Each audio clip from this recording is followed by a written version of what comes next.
फट्टू करके कैरेक्टर दिया गया था और अभी आप खतरों के खिलाड़ी के अंदर है, तो क्या वो फट्टू क्या जर्नी रही है मेरी जिंदगी की, फ्रॉम फट्टू टू खतरों के खिलाड़ी। क्या बताना चाहिए सर? मैं यही कहना चाहूँगा कि ये रीज़न ही मेरा ये करने का था कि मैं ज़िंदगी में एक्चुअली थोड़ा सा फट्टू हूँ। वो दिखता नहीं है मेरे को देख के हाइट बॉडी की वजह से, लेकिन थोड़ा सा फट्टू हूँ। और जाने से पहले मैंने सोचा था कि जो जो मेरा टिक करना है मेरे को मेरे बॉक्सेस में, उसमें से एक ये बहुत इंपॉर्टेंट जर्नी थी। और मुझे खुशी इस बात की है कि मैं जो करने गया था वो करके लौटा। एक बात बताइए, एक्टर्स को तो जनरली अपने आप का बहुत ज़्यादा ध्यान देना पड़ता है कि कहीं कुछ लग ना जाए, ये ना हो जाए, but they are generally in love with their body because they are supposed to be in love. खतरों के खिलाड़ी इज लाइक हम चुप रहेंगे, हाँ या खिलाड़ी इज लाइक अपने आप को जोखिम में झोंक देना। लेकिन जहाँ तक love in my body, I love my body, लेकिन I think my body doesn't love me too much. इसलिए आपने सुन तो लिया होगा सभी ने कि मुझे इंजरी हो गई थी वहाँ पे, और इंजरी भी ऐसी हुई कि मुझे लौटना पड़ा। लेकिन मैं इस इंजरी के बारे में ज़्यादा बात नहीं करूँगा। होता है हमारी ज़िंदगी में, रुकावटें आती हैं कभी कभी। इंडस्ट्री में इतने सालों में इतने सारे स्टंट कर लिए कि वर्जा पुर्जा सब टूटा हुआ है। लेकिन मलाल इस बात का है कि खतरों के खिलाड़ी में मेरा जर्नी थोड़ा सा मुझे कट शॉर्ट करना पड़ा।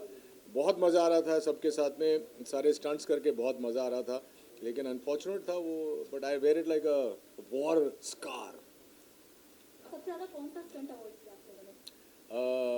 मैं लड़कियों से ज़्यादा बात नहीं कर रहा था, ये एक स्टंट मैंने अवॉइड किया क्योंकि पीछे अपनी पत्नी को छोड़ के गया था और वो टेलीविज़न पे ये शो देखेंगी। डर तो सबसे ज़्यादा खतरा तो बीवी से ही रहता है। लायोमीटर तो है यहाँ पर। हाँ, तो क्या इसलिए तो मैं इसलिए अच्छा, अभी इनके मैं ज़्यादा पहले नहीं। क्वेश्चन का आंसर मैं देती हूँ। उन्होंने झूठ बोला कि ये बहुत फट्टू, ये बिल्कुल फट्टू नहीं है। ये एक स्टंट था जहाँ पे हमें सबको चौपर पे लटका दिया गया था और मैं इनको देख रही थी और डटे हुए थे। हमारे हाथ पैर दुखने लगे ऑब्वियसली बिकॉज उन्होंने chopper and everything and he was there. तो ये जो बोलते हैं ना फट्टू, he is just being too humble and trying to fish for compliments. Another place जहाँ पे इनको शेरों के बीच में और ये करे जा रहे और मुझे लगा oh my god mister Roy you are very strong. तो he is just trying to fish for compliments कि आप जब शो देखो और बोलो कि सर आपने इतना अरे अच्छा वाह किया। वाह, क्या अच्छा किया। हाँ, ये हो और सकता है। ये लड़कियों से बात कर रहे थे, मैं बता देती हूँ। नहीं, कतई नहीं है, बिल्कुल झूठ है। I know like in nice way, हाँ, नाइस। बट या बोलना तो नहीं है। हाँ हाँ, बोलना बिंदास है। I think it was a life-changing experience. It, at least for me, it has made me more humble because मैं बहुत ही hyper person हूँ। अब ये शो ने मुझे समझा दिया है कि you know whatever you do, think and then do it because स्थिरता ज़िंदगी में बहुत important है। तो ये शो is life-changing. आपके कौन से बेस्ट फ्रेंड बने इस शो में? कौन बने बेस्ट फ्रेंड आपके? मुझे पूछ रहा है कि इससे पूछ रहा है? आप दोनों से आप दोनों बता दीजिए। मेरी बेस्ट फ्रेंड तो ये बनी, यही बनी बेस्ट फ्रेंड। मैं बता नहीं मुझे सकता हूँ ये क्यों, बोलना पड़ेगा। लेकिन नहीं नहीं मेरे तो पहले ये जवाब दे दें, उसके बाद मैं जवाब दे दूँगा। No, I'll tell you. Best friend तो यार बच्चों वाला कॉन्सेप्ट है, बट मुझे लगता है कि मैं शहजान से बहुत क्लोज हो गई and he is there two people who kept in touch with me, one is him and second is Shahjan, so I just got little more closer to Shahzan.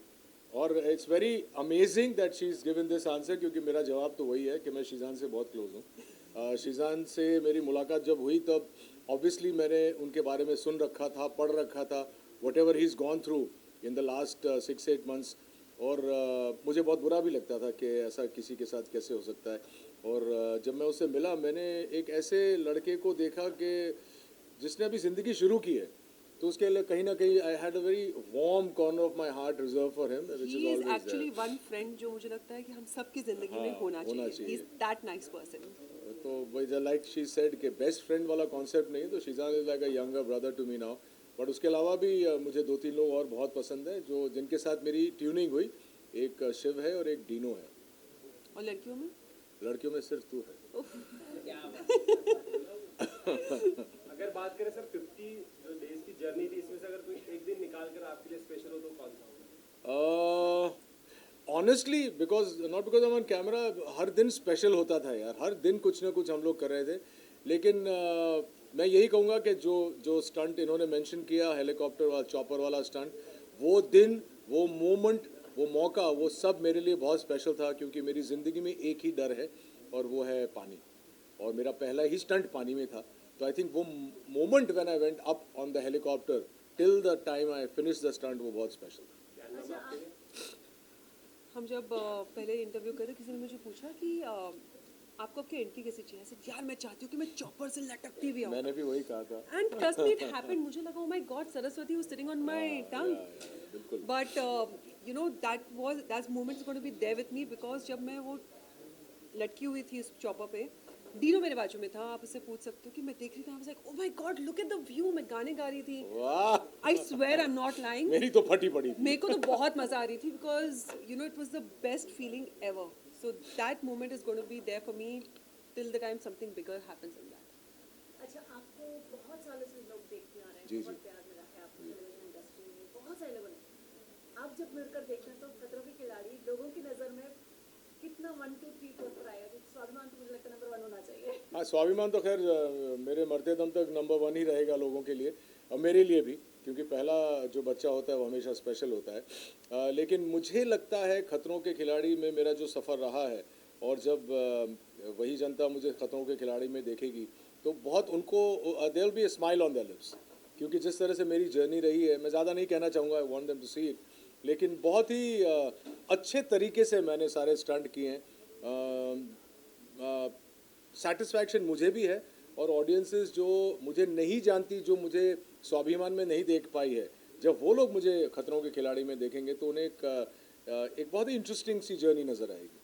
I hope. Last question, guys. Both of you guys, खतरों के खिलाड़ी जैसे reality show करने के बाद और भी बाकी सारे रियलिटी शो के लिए दरवाजे खुल जाते हैं, क्या कुछ आपकी तरफ से कोई हिंट मिल सकता है बिग बॉस की तरफ रुक करने का उम्मीदें हैं? सुनो मैं बहुत रोती हूँ मैं बहुत रोती हूँ मतलब ऐसे मैं हूँ physically strong but I cry too much तो यार बिग बॉस को क्या कंटेंट मिलेगा मैं किचन में गार्डन बहुत में अच्छा room में- मिलेगा यार, नो जैसे ही यार आई रोएगी, क्राई ना ना ना no no no no I genuinely cry too much वो बोलेंगे यू लोग वो क्या रुदाली नाम दे दिए मुझे पीछे तो क्या बात करने। I am too pretty for Rudaali तो क्या सर आपका पानी का डर खत्म हो चुका है बाहर? बिल्कुल पानी का डर खत्म हो चुका है और वो एक जो चीज़ अगर मुझे तो लगता है कि भगवान ने स्क्रिप्टिंग ही ऐसी की है कि मेरा वो डर कंप्लीट हो जाए, खत्म हो जाए। Thank you guys thank thank you guys, thank you guys.